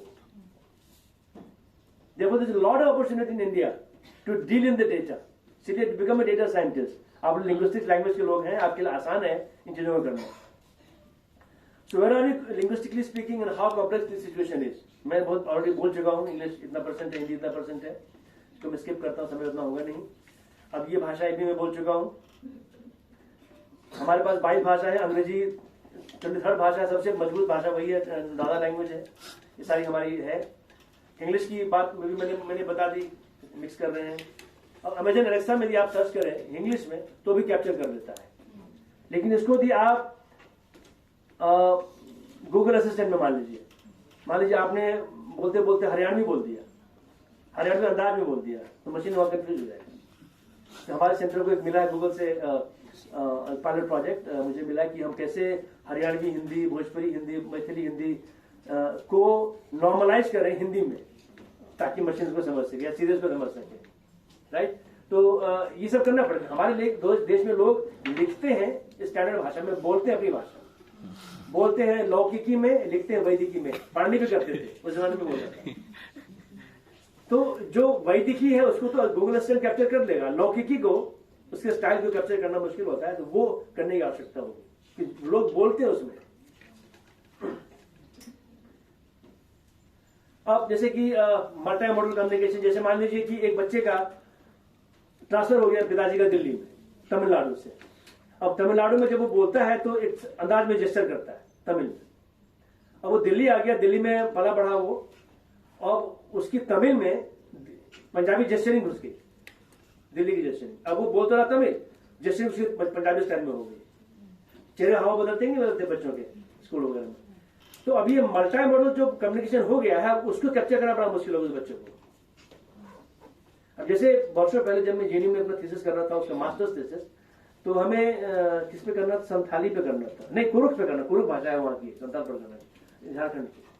अब कुरुख स्पीकर यहाँ दिल्ली में मिले नहीं, जो नए बच्चे हैं वो सब हिंदी बोलने लगे, तो जो पुराने पेरेंट्स हैं उनसे डिटा लिया हमने, क्योंकि उस वक्त झारखंड में आंदोलन चल रहा था, वो झारखंड आंदोलन चल रहा था, वहां जा नहीं सके, दिल्ली से मिलना पड़ा। अब ये जो पुराने लोग हैं जो बहुत दिन पहले दिल्ली में आए, उनका डेटा बदल चुका है बहुत ज्यादा, उनका ग्रुप ओरिजिनल ग्रुप नहीं हुआ, समझ है ना, ये सारी बातें होती हैं। तो non standard speech data, text data, social media, सारी चीजें जो है कॉम्प्लेक्स हैं। अब हमें चाहिए what we call language technology resource. मैं जल्दी से आगे बढ़ता हूँ। 3 चाहिए, टेक्स्ट डेटा, स्पीच और जेस्चर, 3 लेवल में चाहिए, यूनिमॉडल, बायमॉडल, मल्टी मॉडल, तीनों चाहिए। हम यहाँ पे टेक्स्ट डेटा बनाएंगे। मैं लीगल डोमेन का बात करता हूँ कि लीगल डोमेन में जो सारी चीजें हैं, जैसे कि जनरल डोमेन भी है, लीगल डोमेन भी है, और मल्टीलिंगुअल सोसाइटी में और भी कॉम्प्लेक्स चीजें हो जाती हैं। जैसे मान लीजिए लीगल डोमेन, लॉ का डोमेन है, तो कितने सारे उसके सब डोमेन होंगे, international law, criminal law, cyber law, private law, regional law, personalities, constitutional, सारी बातें उसकी हो जाएंगी। अब मान लीजिए मैं लॉ का स्टैंडर्ड जमा कर रहा हूँ, तो लॉ डोमेन के किस सब डोमेन से ये मार्क करना चाहिए हमें, ताकि machine learning exact pin pointed हो सके, है कि नहीं। अब क्या रिक्वायरमेंट्स है कि हमें डेटा चाहिए, डेटा होना चाहिए, उसका मानदंड, डेटा कलेक्शन का मानदंड हो, मैन पावर बढ़िया हो, टूल्स हो, क्योंकि हर डेटा को हम मैनुअली नहीं करेंगे, बहुत समय लगेगा, फंड चाहिए, सारी बातें हैं, ठीक है। यहाँ पे ऑलमोस्ट सारी चीजें भी हमारे पास हैं। तो डेटा होना चाहिए बहुत ज्यादा अभी, क्योंकि डेटा हमारे देश में, मैंने बताया कि बोर्ड डिजिटल है और प्री डिजिटल है। जैसे हमारे CSTT में बहुत से डेटा प्री डिजिटल है, उसको कैसे कैप्चर करते हैं, कॉपीराइट इश्यूज होती हैं, हम जिससे डेटा ले रहे हैं, अब कल को हमें कोई सू न कर दे। हमें स्टैंडर्ड चाहिए, स्टैंडर्ड जैसे हमारे देश में कैसे चीजों को करना है। पहला स्टैंडर्ड पार्टी ने दिया था, जो ग्रामर बना दिया, सबने फॉलो किया उसको। उसके बाद भारत सरकार ने लिपि का मानकीकरण किया, फिर इसकी बना, फिर एक माइक्रोसॉफ्ट ने बनाया था पॉलिसी स्टैंडर्ड्स में, हम लोग भी थे साथ में, हमने मिलकर बनाया, फिर BIS ने बनाया स्टैंडर्ड। मानदंड हमेशा चाहिए डेटा में खासकर, और हमें डेटा चाहिए हर डोमेन में, और हर डोमेन में मतलब अलग होता है। एक शब्द का अर्थ कई अर्थ हो सकता है हर डोमेन में। जैसे कल हम लोग बात कर रहे थे वहां पे दार्जिलिंग में, हमारा प्रेजेंटेशन था हमारे संस्था का, उसमें एक शब्द के कई अर्थ होते हैं हर डोमेन में, तो उसको कैप्चर करना बड़ा जरूरी होता है, ठीक है ना। तो नहीं तो फिर वो जैसे सेट है, हम समुच्चय कहते हैं हिंदी में। अब सेट का अर्थ अंग्रेजी में कुछ भी हो सकता है, सेट हो गया, है कि नहीं, और सेट में समुच्चय होता है। तो अब जब प्रयोग कर रहे हैं उसका, तो प्रयोग पे उसका अर्थ बदलेगा। जब हम बात करते हैं और डोमेन हमें चेंज करना होता है, हमें हिंट देते हैं सामने वाले को, मैं डोमेन चेंज कर रहा हूँ, बोलते बोलते, चाहे जेस्चर से या फिर बोल के, तो समझ जाता है कि उसका डोमेन चेंज होने वाला है, तो अभी शायद उसका ये अर्थ हो, तो जैसे मान लीजिए डेटा हम करें तो डोमेन, जैसे मैं बताऊं आपको कि ये डोमेन है, 18 डोमेन आमतौर पे होते हैं। एंटरटेनमेंट है, एग्रीकल्चर है, पॉलिटिक्स है, पब्लिक साइंस है, टेक्नोलॉजी है, लाइब्रेरी साइंस में ये डोमेन चलते हैं। जब लाइब्रेरी ग्राउंड ढूंढेंगे आप तो ये आमतौर पर ये विषय होते हैं। तो हमें इस हर विषय का डेटा लेना चाहिए, कलेक्ट करना चाहिए, उसको मार्क करके, और हर विषय का एक सब डोमेन होगा। जैसे मान लीजिए एग्रीकल्चर, अब किसी का देखिए value, kinds of farming, agriculture, economics, marketing, machinery, equipment, grains, सारे इसके हो गए सब डोमेन एग्रीकल्चर के। इस तरह से सारे डोमेन के सब डोमेन हमने जमा कर रखे हैं। मैं आपको दिखाऊं इसका, एंटरटेनमेंट का, इसका देखिए film, history, film script, film review, film news, film personality, performance arts, performing arts, history and development, ये सारे आपको हो सकते हैं सब डोमेन। 18 डोमेन के, हर डोमेन के कई सब डोमेन हो सकते हैं, और उसमें से कई हो सकते हैं नहीं भी, जो नहीं मिले तो हमने उसको कर दिया मिक्स डोमेन कर दिया, मिसलेनियस कर दिया, जो नहीं समझ में आ रहा है। जैसे मान लीजिए हम स्पोर्ट्स का कर रहे हैं, स्पोर्ट्स में एंटरटेनमेंट घुस गया, जैसे कि वो जो नाचती रहती है लड़कियां T20 में चेयर कर, अब वो स्पोर्ट्स है पर एंटरटेनमेंट है स्पोर्ट्स का। स्पोर्ट्स में किसी अब तेंदुलकर का बायोग्राफी हो, पर्सनालिटी हो गया, है कि नहीं, कहीं समझ में नहीं आ रहा क्या कहें इसको, तो मिसलेनियस कर दिया उसको। तो डेटा जमा करेंगे आप तो डोमेन आइडेंटिफिकेशन बहुत जरूरी होता है, डोमेन कौन सा है, ठीक है। इसको क्विकली फिर मेटा डेटा होता है, बताएंगे व्हाट इज मेटा डेटा, कि डेटा के बारे में बात करना मेटा डेटा होता है। ये मेटा टर्म्स फर्स्ट मेरे पांडे ने बनाए थे। अब अनुवाद कैसे करें, इसके लिए गाइडलाइन बना रखे हैं। ये गाइडलाइन डॉक्यूमेंट देवेंद्र जी सबको आप शेयर कर दीजिएगा। ये देखिए, ये बनाया नारायण चौधरी ने, जो भी CI मैसूर के असिस्टेंट हमारे प्रोजेक्ट में काम करते थे, हमारे स्टूडेंट भी। ईशा बनर्जी पहले गूगल में गई, जापान, फिर कैलिफोर्निया, अब वो किसमें काम कर रही है, जेपी मॉर्गन में काम करनी है, उसको बोलना था बस अवेलेबल। तो ये गाइडलाइन बनाया हमने यहाँ पे IELTS प्रोजेक्ट के लिए। तो ये गाइडलाइन अनुवाद कैसे करना चाहिए ये सबको बता दीजिएगा, सारे जो हमारे अनुवादक होंगे ना, बता देना चाहिए। अब डेटा को एनोटेट कैसे करें, तो एनोटेशन स्कीम होती है, और एक बड़ा ग्रुप है ईगल्स का, expert advisory group in language engineering solution, expert advisory group in language engineering solutions, ये ईगल्स है। उन्होंने बताया कि भाई जो टैक्सेट होना चाहिए हायरार्किकल होना चाहिए, नाउन है तो proper noun, common noun, common noun के अंदर सब डिवीजन, ये हायरार्किकल हो गया। सिर्फ नाउन करके छोड़ दिया हमने, नाउन नाउन तो स्केलर हो गया। स्केलर टैक्सेट लेस एक्सप्रेसिव होती है, they are called coarse grained texture, रुखड़ा रुखड़ा। अब आटा को हमने महीन पीसा तो फाइन ग्रेन्ड हो गया। जितना टैक्सेट महीन होगा उतना उसमें एक्सप्रेसिव पावर बढ़ेगी, लेकिन डेटा को एनोटेट करना मुश्किल होगा उसमें, और मशीन की एक्यूरेसी कम होगी। तो वी हैव टू सी क्या एक्सप्रेसिव होगा ज्यादा, या क्या एक्यूरेसी हमें चाहिए। एक्सप्रेसिवनेस वर्सेस एक्यूरेसी, दोनों बातें वो मैं आपको देखना पड़ता है क्या चाहिए। तो थोड़ा सा मैं इसको आगे, और कॉग्निटिव लोड, यदि आपका टैक्सेट बहुत फाइन ग्रेन्ड है तो जो एनोटेटर है उसको ज्यादा प्रेशर पड़ेगा दिमाग पे इसको एनोटेट करने में। ये सारे होते हैं कि पार्ट स्पीच होता है, चंक होता है, सेंस होता है, नेम एंटिटी। आपको एग्जांपल देता हूं कि क्या मतलब है हर टैगिंग का। ये देखिए, जैसे मान लो एक वाक्य कहें हम कि Sanskrit is the oldest Indo European language, ये वाक्य मान लीजिए, मैं क्या मान लीजिए, इसको हमें एनोटेट करना पार्ट ऑफ स्पीच में, कैसे होता आएगा। हमने कहा संस्कृत सेंटेंस हो गया, एस हो गया, ये XML में है, एस मतलब सेंटेंस, ठीक है। संस्कृत जो NNP, ठीक है, ये नाउन हो गया, नेम, ये प्रॉपर नाउन हो गया, ठीक है।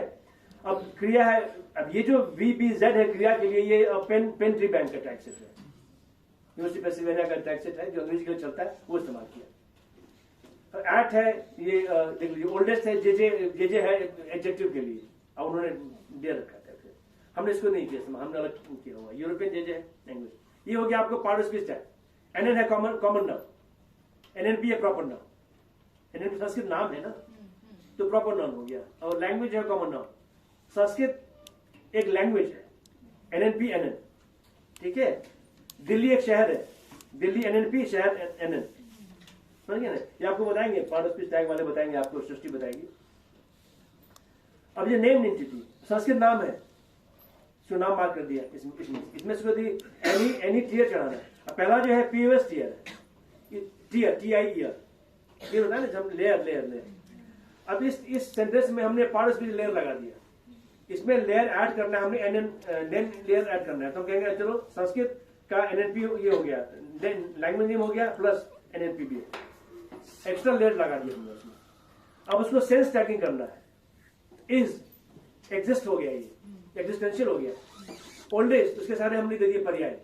अब संस्कृत में हम अमर कोश से उसको लिंक कर देंगे या वर्डनेट से लिंक कर देंगे, लैंग्वेज स्पीच कम्युनिकेशन हो गया, ये सेंस टैगिंग हो गई। अब chunk, Sanskrit is the oldest European language, ये पूरा चंक हो गया, the oldest European language chunk हो गया, ठीक है। अब सेंटेंस टैगिंग पूरा वाक्य करना है, तो होल थिंग एस हो गया, एस के अंदर नाउन फ्रेज हो गया, नाउन फ्रेज में संस्कृत नाउन हो गया, ठीक है। वर्ड फ्रेज हो गया, is the oldest European language, पूरा वर्ड फ्रेज हो गया, उसके अंदर एनपी भी है, सब कुछ है, तो ये पूरा सेंटेंस टैगिंग हो गया। डिस्कोर्स टैगिंग, वहां पे लिंकर्स होते हैं, जैसे माधव जी ने इस पे काम किया, माधव जी का इन्होंने काम किया इस पे। संस्कृत ये लिंकर है, उसको कहां से लिंक करना है, ये भाषा में कई बार क्या होती है, हम जो बोल रहे हैं किसी एक टर्म का हमने छोड़ दिया, वो कहीं जाके कनेक्ट होगा, 4 सेंटेंस बाद, 4 पेज बाद हो सकता है। अब तो नॉवल में हम शुरू होते हैं बड़ी मिस्टीरियसली, पता चला बाद में जाके इसका अच्छा वो मतलब था। इतना हम लोग दिमाग में रखते हैं कि कंप्यूटर तो याद नहीं रखता, कंप्यूटर की विंडो बड़ी कम होती है। Sanskrit which is the oldest Indo European language and X, Sanskrit has Rigveda as the oldest text and blah blah blah कहते रहिए। Sanskrit is also India national language. तो हम ये पॉइंटर छोड़ते हैं, उसको बाइंड भी करते हैं, एनाफोरा बाइंडिंग, ठीक है, ये बहुत इंपॉर्टेंट है। डिस्कोर्स एनाफोरा होता है, माधव जी की एक्सपर्टीज उसमें है।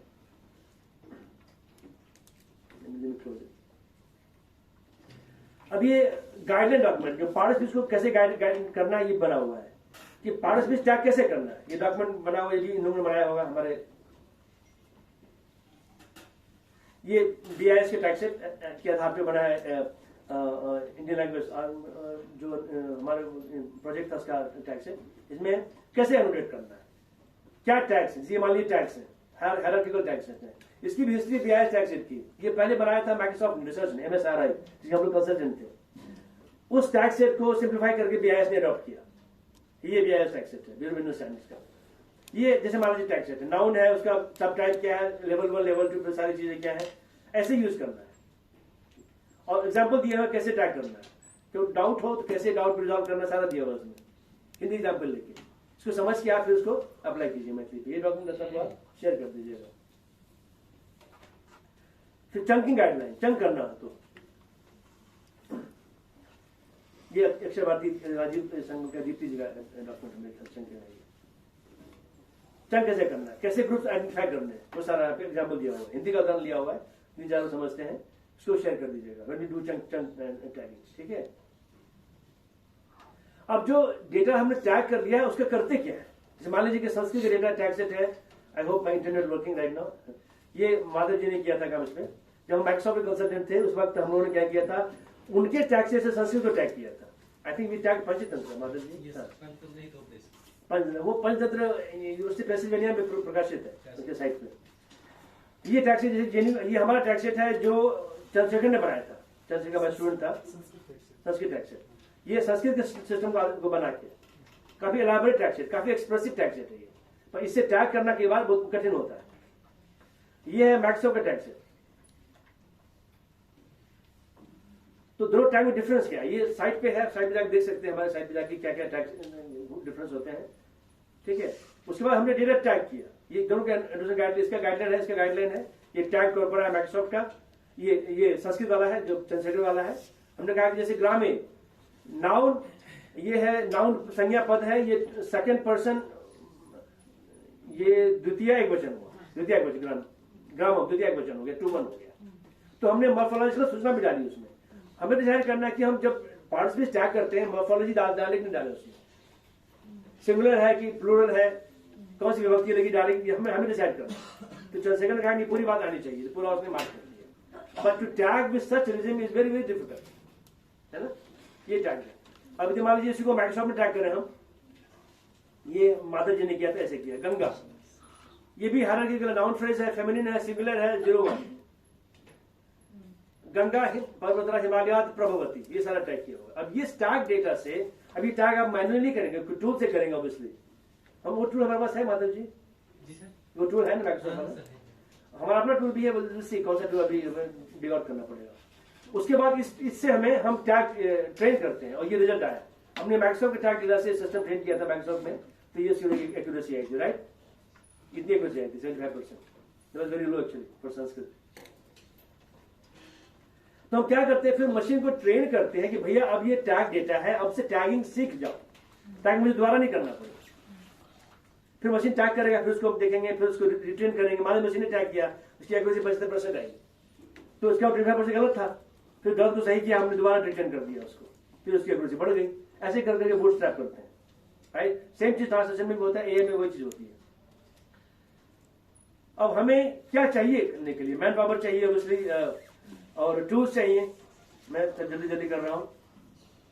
टूल्स बहुत तरह के, कैसे डेटा एक्वायर करें फिजिकल मीडिया से, ओसीआर के हम न्यूज़पेपर है उसको कैप्चर किया, ओसीआर से कन्वर्ट कर लिया टेक्स्ट में। अब लेगेसी फॉर्मेट, ऐसा फॉर्मेट है कि पता नहीं कौन सा फॉर्मेट है, पुराने कौन से फॉर्मेट है डेटा के, मान लीजिए फॉन्ट भी पुराना है।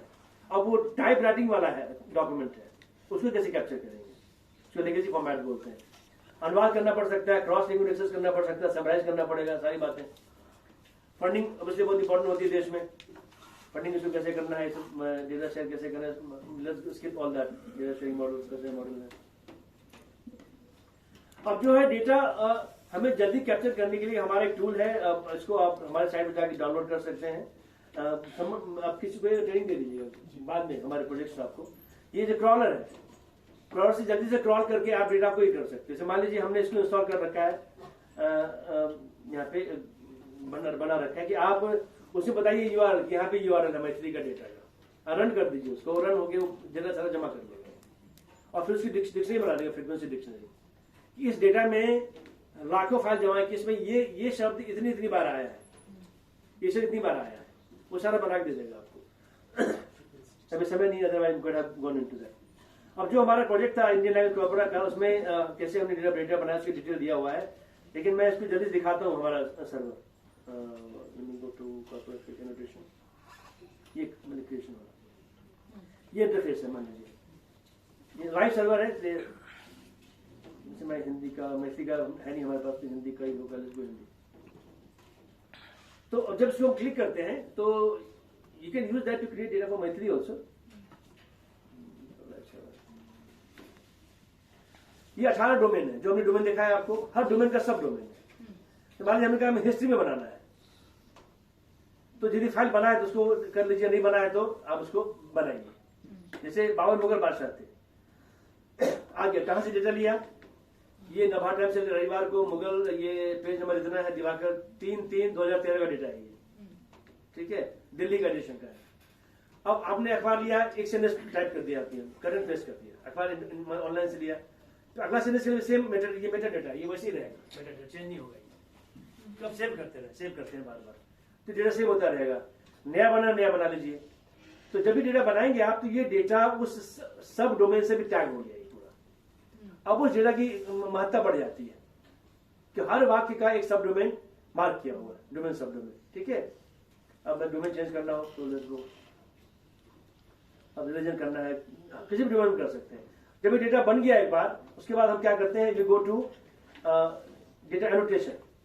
डेटा पहले बना लिया, उसको एनोटेट करना है। एनोटेट करने के लिए हमने फिर किया, हमने फेज 1 प्रोजेक्ट दिए, हिंदी कर लेते हैं फिर से। मैं आज हिंदी एडमिन लॉगिन कर रहा हूँ, ठीक है, मेरे फोन से चल रहा है, क्योंकि यहाँ के नेटवर्क से शायद हमारा शायद एक्सेसिबल नहीं होता। नहीं, यहाँ के जेन्युइन नेटवर्क से संस्कृत अपना सर्वर जेन्युइन अंदर में जो है वो एक्सेस नहीं होता है। ये डिस्कस विद CIS, मोबाइल से, हाँ मोबाइल से बात कीजिए, CIS से बात की जाके। वो क्या कीजिए, जेन्युइन नेटवर्क, हमारा सर्वर भी जेन्यू में ही है, तो जेन्युइन नेटवर्क से एक्सेस में उसकी दिक्कत आ रही है। मैं भी मोबाइल से एक्सेस कर रहा हूँ उसको, सो जल्दी प्रॉब्लम। ये जो हमारा सर्वर ये जेन्यू संस्कृत वाला है, जब स्लो। तो यहाँ पे जब आप करेंगे तो जो टैक्सेट हिंदी का है, जो हमने 82 टैक्सेट देखा, उसको हमने डाल दिया अंदर। अब एक वाक्य आया, क्या था वाक्य, मुगल बादशाह जो भी थे, तो वाक्य आया, तो उसके बाद वो टैग्स वाक्य खुल जाएंगे टॉप डाउन। तो हर एक वर्ड के लिए आप चुन सकती है वर्ड कौन सा टैग है। मुगल क्या है, तो सारे टैग वहां पर आप सेलेक्ट कर लीजिए। उसकी ट्रेनिंग है तो बाय डिफॉल्ट कुछ टैग असाइन कर देगा वो, तो आप सही कर देंगे।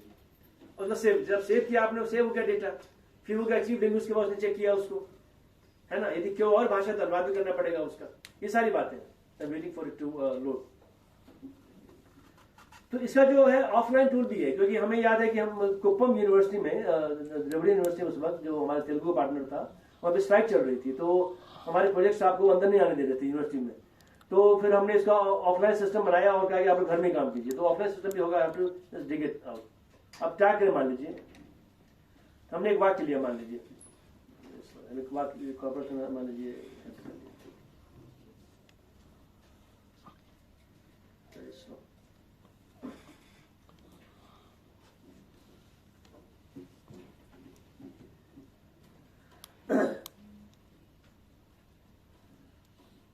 तो फिर क्या होगा, मान लीजिए आपने टैक्स सेट दे दिया और टैक्स सेट से वो दिखाता हूं कैसे टैक्स सेट देते हैं, और वो फिर वो इन्फॉर्मेशन लेके सर्च करते हैं। जैसे मान लीजिए आपकी आंखें अनुमान की रक्षा करें, ये टैग्ड है।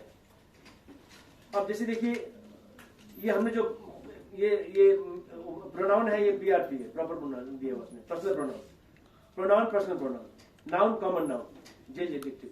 अब टैग करेंगे यहाँ पे, तो हिंदी टैग से लोड करके क्या करेगा, सारे शब्द का उसने जो हमने टैग किया है, अब आप चुन लीजिए, आपको कुछ गलत लगा सिलेक्ट कर लीजिए, हर एक ड्रॉप डाउन में आपका वो टैग होगा। थोड़ा आपकी नहीं है तो इसको चुन लीजिए जो भी चुनना है। अब मैं चेंज लाइव डेटा इसमें नहीं करना चाहता इसको। जैसे देखिए पंक्चुएशन है, रेसिडुअल पंक्चुएशन, इसके लिए असाइन किया tag, verb auxiliary, verb main है, ठीक है इनकी। तो ये सारे जो सृष्टि वगैरह जिन्होंने ये इसको यूज किया हुआ है, तो सब अभी आपको बताएंगे कैसे यूज करना है इसको। तो मैं इसको अभी ये करता हूँ, गो टू चंकिंग वाला दिखाता हूँ बहुत जल्दी से, चंकिंग वाला भी क्विकली। चंकिंग इंटरफेस कैसे है, तो चंकिंग दिखाता हूँ। वहां भी क्या है, मान लीजिए पूरा वाक्य है, तो यहाँ से यहाँ तक एक चंक है, यहाँ से यहाँ दूसरा चंक है, आप मार्क कर दीजिए, फिर सेव कर दीजिए। तो आप विचार करेंगे भाई ये the Sanskrit is the oldest Indo European language, the oldest, यहाँ से एक चंक है, आपने वहां बात कर दी, संस्कृत एक चंक कर दिया आपने, तो फिर वो सेव हो जाएगा उधर से। ये सुविधा इंटरफेस में यहाँ पे है, वो आप इस्तेमाल कर सकते हैं। सिर्फ आप लैब में काम करेंगे तो ये दिक्कत नहीं आएगी नेट की, और मैं समस्या नहीं आनी चाहिए वहाँ पे। मैं इसको रिजॉल्व करता हूँ कि क्यों दिक्कत हो रही है इसमें। जब आगे बढ़ते हैं तब करेंगे। अब मैनेजमेंट टास्क में क्या करते हैं कि जो हर लैंग्वेज का एक हेड है, ठीक है ना, उसके अंदर पीआई के अंदर को पीआई है, को पीआई के अंदर चीफ लिंग्विस्ट है, चीफ लिंग्विस्ट के अंदर एक मान लीजिए टेक्निकल हेड है, नॉन टेक्निकल हेड है, ये सारे लोग अनुवादक हैं, ये सारे उसको एक एक करके सबको रोल दिया हुआ है, किसको कितना रोल है, कौन डेटा एडिट कर सकता है, कौन डेटा एडिट नहीं कर सकता, कौन डेटा डिलीट कर सकता है, ठीक है, वो सारी बातें। तो मैनेजमेंट टास्क में पहले ये देखूं, पहले मैनेजमेंट टास्क क्लिक कर दिया क्या, ये लॉग दिखाओ। Anyway, अच्छा पैटर्न वाले क्या, चलिए मैं मैनेजमेंट दिखाता हूँ। I would have shown you the वो चंक वाला जो है, इसका भी इंटरफेस है।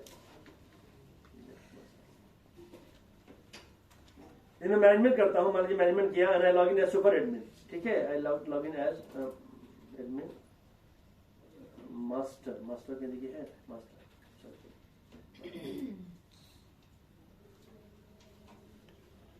मैं फेस टू देता हूँ।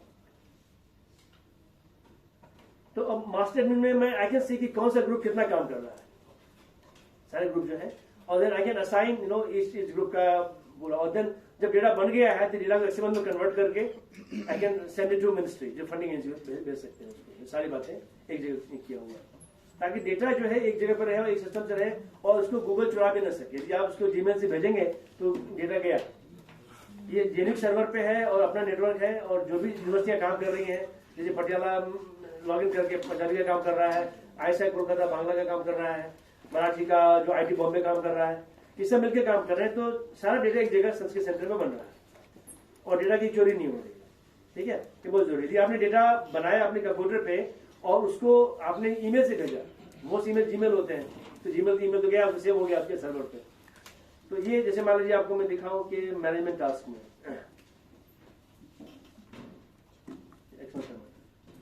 जैसे मैं एक्सपोर्ट करूंगा इसको, तो डेटा पूरा एक्सएमएल में एक्सपोर्ट हो जाएगा। मतलब यानी हमने कहा कि ये सेंटेंस है कि आपकी आंखें अनमोल इनकी रक्षा करें, ये वाक्य, तो ये सेंटेंस हो गया। उसके अंदर में नाउन फ्रेज हो गया, एक्सएमएल में कन्वर्ट हो गया, वर्ब फ्रेज हो गया, इस तरह एक्सएमएल बन के आ गया। यानी उसका फिर विजुलाइजेशन एक्सएमएल एडिटर जो है उसको फटाक दिखा देगा। वो XML visualiser they can show the data accordingly, तो आपको नहीं करना पड़ेगा। जब डेटा विजुलाइज आप समझ गए कि पूरा स्ट्रक्चर सही आ रहा है उसका, then machine can learn from that visualise data nicely. मान लीजिए मैं आपको दिखाऊं ग्राफ लिखिए, तो हर एक ग्रुप का क्या प्रोग्रेस है, बांग्ला का प्रोग्रेस क्या है, I could manage monitor from here, data manage करने का। तो किसका प्रोग्रेस कम है, किसका ज्यादा है, ये सारी बातें आप कर सकते हैं। सर्च वगैरह भी लॉन्गेस्ट वर्ड फाइंड ये मैं कहूंगा। अब देखिए सबसे हमने कहा फेज 1 में लॉन्गेस्ट वर्ड असीमीज के लिए क्या है, इन से लेंथ ऑफ द वर्ड। तो अभी वो सर्च करेगा, बताएगा कि अश्मी के पूरे कॉपरा, जो अश्मी कॉपरा हमने तेजपुर में बनाया था मोहिंद्रा बारबोरा ने, तो उसमें सबसे बड़ा वर्ड क्या। नॉर्मली ये वर्ड प्रॉपर नाम होंगे, दवाइयों के नाम होंगे, जो दवाइयों के नाम थे या बीमारियों के नाम थे वो ऐसे हमने अंग्रेजी का ले लिया। जैसे मेनिंजाइटिस, उसको देवनागरी में लिखेंगे और उसी को असमी में भी लिखेंगे, तो हमने बड़ा वर्ड हो जाता है। वो आ जाएगा, उसको देख सकते हैं। तो this is any way you can not access it, क्योंकि सर्वर है। लेकिन आपको वो जो ऑफलाइन टूल है वो आपको मेरे ख्याल से अतुल जी बता देंगे। अतुल को बोलिएगा जो ऑफलाइन टूल है इंडियन लैंग्वेज कॉर्पोरेशन का, उसके बाद होना चाहिए, तो वो उसको बता दे कैसे करते हैं उसको। तो यही मैं खत्म करता हूँ, और lot of demos I could not do, अभी बाद में कभी मौका लगेगा करेंगे। तो कोई प्रश्न हो तो बताइए। आप सभी लोगों को सादर प्रणाम। एक सूक्ति है, विद्या वितर्को विज्ञानम स्मृति तत्परता क्रिया यस्य ते सद्गुणा तस्य ना असाध्यम अतिवर्तते। इस उद्घाटन सत्र का आप सभी लोगों के माध्यम से सफलतापूर्वक संपन्न हुआ। इस कार्यशाला में आप सभी गुरुजनों का बहुत बहुत धन्यवाद, तथा आप सभी प्रतिभागियों का भी आप सब लोगों का बहुत बहुत धन्यवाद। आप सभी लोगों ने धैर्यपूर्वक इस कार्यशाला में अपना योगदान दिया। अगला सत्र भी इसी भवन में होगा। आशा करते हैं कि आप लोग धैर्यपूर्वक तथा ध्यानपूर्वक सुनेंगे।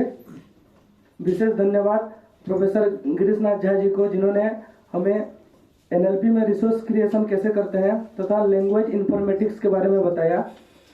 और इस कार्यक्रम के जो सब आयोजन करने वाले हैं डॉक्टर ज्योति मैम, इनका भी बहुत बहुत धन्यवाद। मैं आगे का कार्यक्रम के लिए कभी भी बुलाना चाहता हूँ।